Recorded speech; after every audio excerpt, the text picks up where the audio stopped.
لیکن نماز ان کی زندگی میں نہیں ہے، نماز ان کے گھر میں نہیں ہے۔ بیوی سے اس مسئلے پر تو لڑائی ہو سکتی ہے، تو نے سالن میں مرچیں تیز کیوں کی تھی؟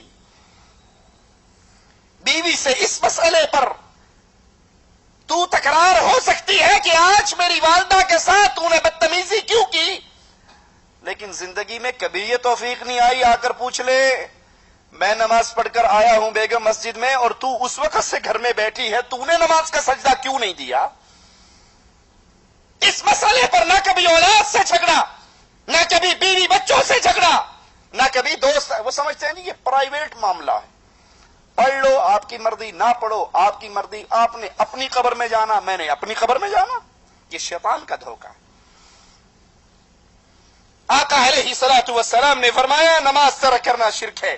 ابن ماجہ میں ہے لیس بین العبد والشرک الا ترک الصلاۃ، بندے اور شرک کے درمیان نماز ہے۔ فاذا ترکها فقد اشرک، جس نے اس نماز کو ترک کیا اس نے شرک کیا۔ یاد کر لیجئے نماز کا تارک کافر ہے، مسلمان نہیں ہے۔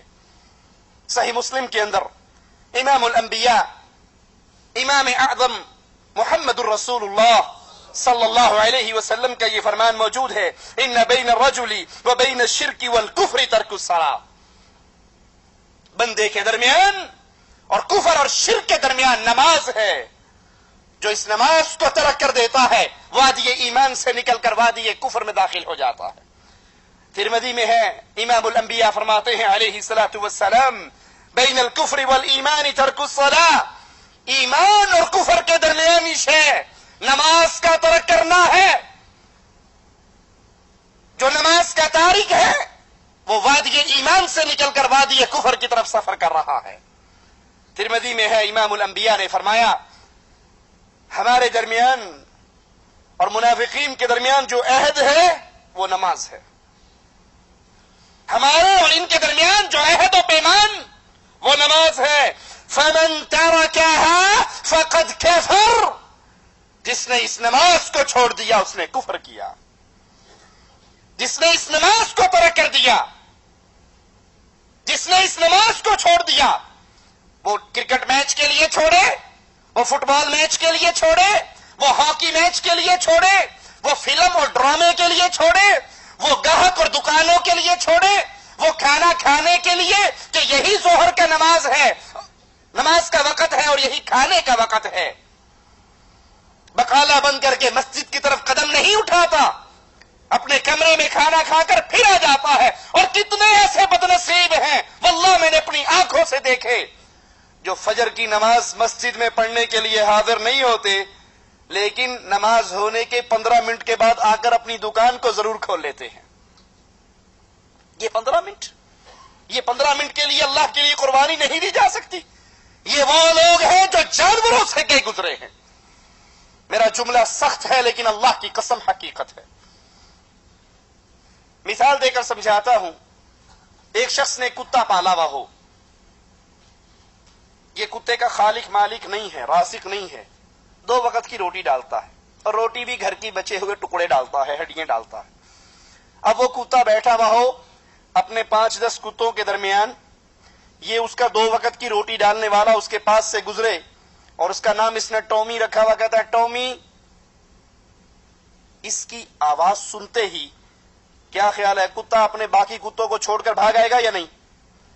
مشورہ تو نہیں کرے گا ان سے، پوچھے گا تو نہیں جاؤں یا نہ جاؤں، وہ ساری محفل کو برخاست کرتا ہے، چھوڑتا ہے اور بھاگ کر اس کے پاؤں میں گر جاتا ہے، دم ہلاتا ہے، زبان سے اس کے جوتے چاٹتا ہے۔ اگر باقی کتے اس سے کہیں بے وقوف، ہم تیری برادری کے تھے، ہم تیری نسل کے تھے، ہم تیرے خاندان کے تھے، یہ تیرا باپ ہے، یہ چچا ہے، یہ ماموں ہے، یہ ماں ہے، یہ خالہ، ہمارے ساتھ بیٹھا گپے مار رہا، ہم 4 ٹانگوں والے، 2 ٹانگوں والا پاس سے گزرا، اس نے ٹومی کہا اور تو ہمیں چھوڑ کر بھاگ گیا، ہم سے اجازت بھی نہیں لی۔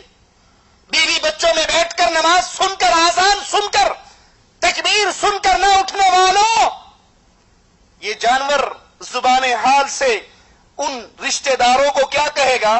کہے گا مانتا ہوں تو میری ماں ہے، تو باپ ہے، تو چچا ہے، تو ماموں ہے، تو خالہ ہے، تو دوست ہے، مانتا ہوں، تم میری برادری والے ہو، جس نے بلایا وہ میرا مالک تھا.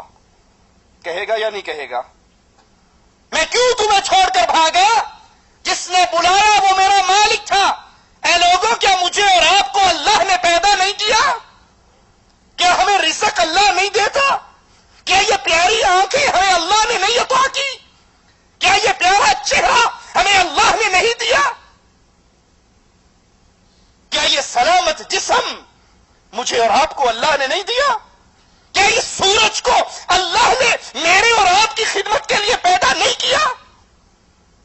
1 گھنٹہ بلب جلاتے ہو، بیوی سے کہتے ہو یہ فضول بلب جل رہا ہے، تمہیں پتہ نہیں بجلی کا بل آئے گا. کبھی سورج کا بل بھی آیا؟ یہ اللہ کا نازل کردہ میٹھا پانی پیتے ہو، کبھی اس پانی کا بل بھی آیا؟ یہ ہوا بند ہو جائے تو ہماری زندگی ختم ہو جائے، کیا کبھی اس ہوا کا اللہ کی طرف سے بل آیا؟ یہ پوری کائنات اللہ نے آپ کے لیے پیدا کی ہے اور آپ کو اپنی عبادت کے لیے پیدا کیا ہے. وہ جانور 2 وقت کی روٹی ڈالنے والے کی آواز سن کر بھاگتا ہے، اس کے قدموں میں گرتا ہے، اور ہم دن میں 5 مرتبہ حی علی الصلاۃ، حی علی الفلاح، الصلاۃ خیر من النوم یہ آوازیں سن رہے ہیں، ہمارے کانوں سے ٹکرا رہی ہیں، لیکن بہانے ہمیں بستروں سے اٹھنے نہیں دیتے، بہانے ہمیں دوستوں کی محفل کو ختم کرنے نہیں دیتے. یاد کر لیجئے اللہ کے رسول علیہ الصلوۃ والسلام منافقین اور مومنین کے درمیان جو عہد بیان کر رہے ہیں وہ نماز ہے. جس نے اس کو چھوڑ دیا اس نے کفر کیا. امام الانبیاء امام اعظم محمد رسول اللہ صلی اللہ علیہ وسلم فرماتے ہیں من ترک الصلاة متعمدا فقد کفر جہارا. جس نے جان بوجھ کے نماز چھوڑی، جان بوجھ کے کیا مطلب؟ اس کو پتا ہے نماز کا وقت داخل ہو چکا ہے، اذان سن چکا ہے، تکبیر سن چکا ہے، لیکن وہ کہتا ہے جی مولوی صاحب یہ جو ڈرامہ میں دیکھ رہا ہوں نا یہ آخری سیریز ہے، یہ آخری ہے، اور یہاں پر ابھی فائنل ہونے والا ہے کہ وہ جو لڑکی تھی فلاں کے عشق میں مبتلا ہوئی اس کی اس سے شادی ہو سکے گی یا نہیں. اگر اب نماز کے لیے اٹھ کر چلا گیا تو وہ جو آخری لب لباب سین تھا میں اس کو دیکھنے سے محروم ہو جاؤں گا. اچھی مولوی صاحب نماز کی اذان تو میں نے سن لی لیکن آپ نہیں جانتے شاہد افریدی بیٹنگ کر رہا ہے، اگر اس نے کوئی چھکا لگا دیا یا یہ آؤٹ ہو گیا تو وہ جو سین ہے وہ میں دیکھنے سے محروم ہو جاؤں گا. ارے ایک میچ تیرا شیطان سے لگا ہوا، اگر اس نے تجھے آؤٹ کر دیا اور موت کا فرشتہ اٹھا کے لے گیا تو پھر اللہ کے سامنے کس منہ سے کھڑا ہوگا؟ کئی نمازی آ کر امام صاحب کو کہتے ہیں امام صاحب ذرا نماز کا ٹائم چینج کر لو. کو جی کیوں؟ 8:30 بجے کی بجائے 8:45 کیوں کر لیں؟ کہا جی وہ جو ہے نا 8:30 بجے 8:35 پہ ڈرامہ ختم ہوتا ہے اور 8:30 پہ نماز کھڑی ہوتی ہے، ذرا مہربانی 10 منٹ آپ آگے کر لیں تو اڈا کی جانا ہے ساڈا کم سر جانا ہے.